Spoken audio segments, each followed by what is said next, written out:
Hai teman-teman, sahabat-sahabat sukses, saya Victor Chen. Salam sukses luar biasa dahsyat. Kembali lagi dengan saya di channel Victor Chen Consultant. Channel yang memang didesain untuk bisa berbagi, sharing pengalaman. Ya, apapun yang saya ketahui barangkali bisa bermanfaat untuk teman-teman sahabat sukses dalam aplikasinya dalam segala aspek kehidupan kita. Nah, di channel ini kita akan banyak membahas hal-hal yang positif dan bermanfaat, yang sangat bermanfaat, baik dalam pekerjaan, karir, dalam kehidupan kita. So, pastikan untuk Anda yang belum mensubscribe channel ini, subscribe dan aktifkan loncengnya agar Anda selalu bisa mendapatkan notifikasi setiap saya mengupload video-video baru di channel ini. Selamat menikmati video untuk kali ini. Baik, sahabat-sahabat sukses. Dalam video kali ini saya akan membahas dan berbicara tentang apa sih yang paling penting kalau kita ingin menjadi seorang entrepreneur ataupun pebisnis yang sukses. Nah, ini yang paling penting ya. Nah, kenapa? Kalau kita berbicara apa yang penting tentunya banyak aspek. Nah, namun saya akan mengkerucutkan dalam video ini sesungguhnya yang terpenting kalau kita mau menjadi seorang pebisnis, pengusaha, ataupun entrepreneur yang sukses, maka kita harus punya pola pikir true entrepreneur. Oh ya, apa itu sebenarnya pola pikir true entrepreneur? Nah, jadi kalau saya katakan banyak sekali sebenarnya pebisnis ataupun pelaku usaha ya, ataupun katakanlah pengusaha yang mana mereka itu sebenarnya mengerjakan sebuah bisnis, mereka itu berbaju sebagai seorang pebisnis. Tetapi pada prakteknya dalam apa yang mereka lakukan dalam keseharian mereka, mereka sebenarnya tidak melakukan konsep true entrepreneur ataupun tidak sesuai dengan konsep seharusnya bagaimana menjadi seorang pengusaha ataupun menjadi seorang pebisnis. Nah, ini berbeda sekali ya. Nah, true entrepreneur itu apa? Pola pikir true entrepreneur itu seperti apa? Nah, ini perlu kita definisikan dulu. Nah, pola pikir true entrepreneur adalah ya entrepreneur sejati, pengusaha sejati, pebisnis sejati, yang mana mereka itu punya orientasi yang sesuai dengan esensi dalam berbisnis. Ya, nah, jadi kalau esensi dalam berbisnis itu apa? Jelas, salah satunya adalah bagaimana bisnis saya bisa running by system. Semua sumber daya manusia, orang-orang di tim saya, di perusahaan saya, di company saya bisa bekerja mengikuti sistem sebagaimana mestinya. Ada rasa sense of belonging-nya yang tinggi. Nah, dan saya sebagai pemilik bisnis dan ownernya, saya bisa jalan-jalan. Nah, dengan singkatan yang sederhana kita boleh katakan itu sebagai bisnis saya itu bisa autopilot.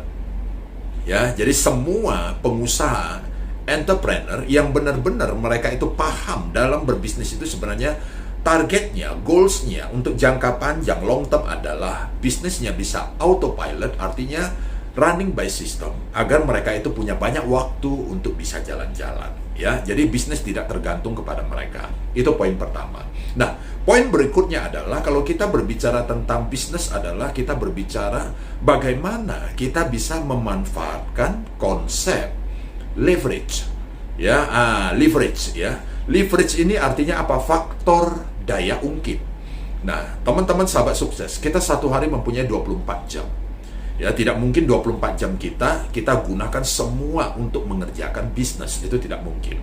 Ya. Nah, namun banyak sekali pelaku pebisnis ya, mereka mengerjakan sebuah bisnis atau sebuah usaha, tetapi mereka itu mungkin tidak paham, bisa jadi, atau mungkin mereka itu nggak mempunyai kemampuan ataupun ide dan sebagainya. Alhasil apa? Mereka itu menghabiskan waktu yang lebih banyak dengan harapan untuk menghasilkan profit yang lebih besar. Ya, jadi mereka nggak memanfaatkan daya ungkit. Nah, dalam sebuah bisnis, leverage ini adalah salah satu faktor yang memudahkan. Ya, dan semua pebisnis, semua pengusaha, biasanya mereka yang sukses dan berhasil, bagaimana melipat gandakan, bagaimana mentriplekan, bahkan lebih income mereka, pasti jelas salah satunya cara yang digunakan adalah leverage. Artinya daya ungkit. Kita bisa memanfaatkan dalam tanda kutip, tentunya yang positif, waktu orang lain. Oke, kita bisa memanfaatkan tenaga orang lain. Kita juga bisa memanfaatkan apa? ya, modal dari orang lain. Maksudnya gimana Pak Victor? Nah, kita bisa berbicara, misalkan teman-teman sahabat sukses, Anda punya sebuah usaha. Katakanlah Anda memasarkan sebuah produk merek kopi X misalkan. Nah, profit Anda 1 bulan 20 juta hingga 30 juta misalkan. Ya, Anda kepengen bisnis Anda ini, yang Anda kerjakan ini benar-benar menghasilkan lebih besar lagi dan lebih besar lagi. Ya, alias profitnya lebih banyak lagi. Nah, bukan berarti Anda harus menghabiskan waktu yang lebih banyak. Ya, artinya kopitiam Anda ataupun misalkan warung kopi Anda buka ya dengan jam yang durasi yang lebih lama lagi. Atau Anda mau buka 24 jam pun, saya pikir ya profit Anda tetap akan ada batasan tertentu ya. Nah, maka itu para pebisnis dan pengusaha mereka menggunakan faktor daya ungkit dalam arti apa? Bagaimana profit saya yang 20 juta, 30 juta satu bulan itu bisa ya menjadi lebih besar. Alias saya punya target misalkan satu bulan 100 juta, satu bulan 200 juta. Nah, kita bisa memanfaatkan daya ungkit. Daya ungkit artinya apa? Mencari partner untuk kerjasama dengan kita, ya, bagaimana caranya supaya ya bisnis kopi X saya itu tadi bisa berkembang lebih banyak, ya. Nah, dan ini tidak selalu harus dari kocek kita sendiri. Artinya kita mengeluarkan uang sendiri, ya, modal membuka lagi toko kedua ataupun coffee shop kedua, ketiga dan seterusnya. Dan leverage sebenarnya adalah memudahkan satu hal, percepatan bisnis kita, teman-teman sahabat sukses. Ya, ketika kita mengajak kerjasama tentunya dengan orang yang tepat dalam bisnis tersebut, mereka menjadi partner, kita mendapatkan namanya royalty, ya, bisa jadi seperti itu. Ya, ini akan mengalami percepatan dalam bisnis kita yang lebih singkat dalam waktu yang tidak perlu terlalu lama, ya. Nah, karena itu di sini teman-teman sahabat-sahabat sukses harus bisa paham perbedaan antara berbisnis dengan berdagang. Berbisnis dengan berdagang. Apa bedanya berdagang dengan berbisnis tadi? Berdagang itu secara sederhana, secara sederhana artinya Anda punya sebuah produk, Anda jual, Anda tawarkan ke orang, orang tertarik beli, dan Anda menghasilkan. Itu namanya Anda berdagang, Anda jualan. Nah, berbisnis tidak. Tapi banyak sekali orang, mereka mempunyai pola pikir ataupun salah tafsir atas dua hal ini, ya. Mereka sebenarnya berdagang, mereka menganggap mereka berbisnis.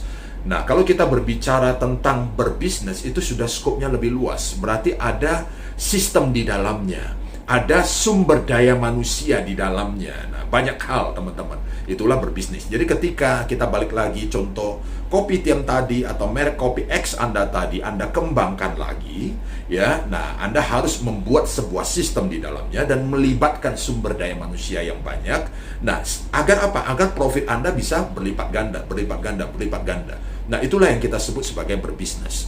Nah, kebanyakan orang keliru. Mereka ketika membuka sebuah usaha, mereka langsung berpikir bahwa mereka sudah berbisnis. Sehingga mereka mengatakan, ya kenapa ya bisnis saya nggak bisa besar? Ya, selalu 20 juta saja, 30 juta saja satu bulan dan mentok di sana.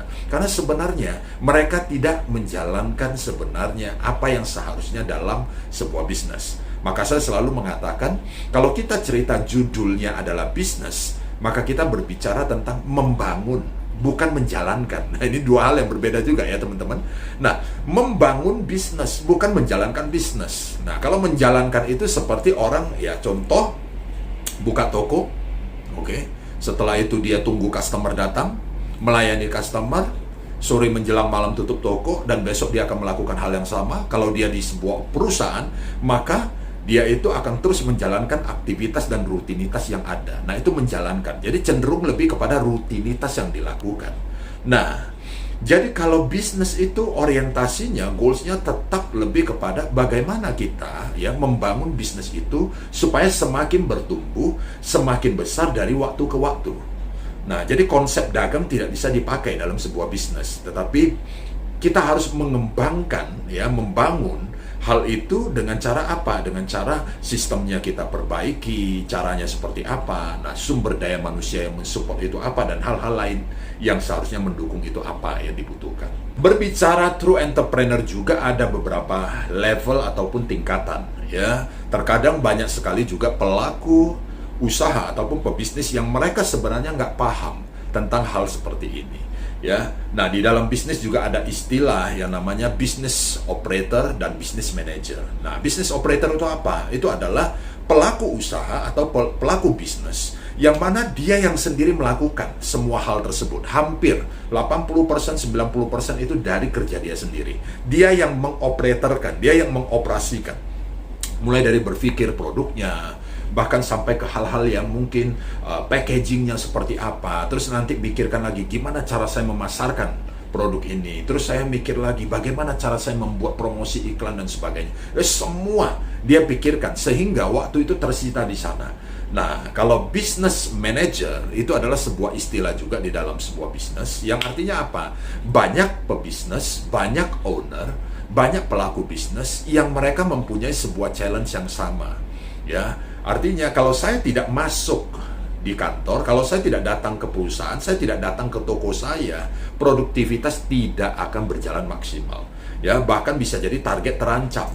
Jadi saya harus ada, saya masuk, ya, baru ya orang-orang saya sumber daya manusianya akan berjalan sebagaimana yang seharusnya, alias ekspektasi saya tercapai lah, kira-kira begitu. Nah, ini yang saya sebut sebenarnya ya, teman-teman, kalau di dalam bisnis itu ada istilah namanya hamsterpreneur ya. Jadi dia muter aja, jalan di sana, keliling di sana. Jadi bukan true entrepreneur. Nah, oke, banyak nggak sih sebenarnya di negara kita para pebisnis-pebisnis yang sebenarnya true entrepreneur? Banyak sekali ya, banyak sekali. Tetapi banyak juga yang sebenarnya mereka itu nggak paham. Mereka itu sebenarnya sudah berada di circle bisnis, tapi yang mereka lakukan bukanlah true entrepreneur, tetapi hamsterpreneur ya. Oke, itu istilah teman-teman, sahabat sukses. So, kalau kita ya berbisnis, maka kesimpulannya adalah kita harus mempunyai ya pola pikir bagaimana menjadi true entrepreneur. Artinya, poinnya apa? Kita harus siap naik level. Kita harus siap naik level. Tentunya kita harus persiapkan semua perencanaan dengan baik. Bagaimana dan seperti apa agar kita bisa naik level. Nah, poin kedua adalah esensi dalam berbisnis adalah bagaimana bisnis kita untuk long term dengan target yang tentunya kita tetapkan, kita tentukan bisa autopilot.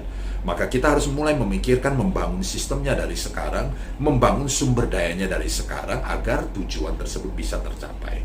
Ya, dari teman-teman sahabat-sahabat sukses, dalam video kali ini secara sederhana saya menjabarkan tentang true entrepreneur itu seperti apa, dan saya yakin sekali apapun lini usaha Anda ataupun bisnis Anda, apapun itu bentuknya, sebenarnya hal ini adalah hal yang sangat penting agar bisa membangun dan membesarkan bisnis kita dari waktu ke waktu.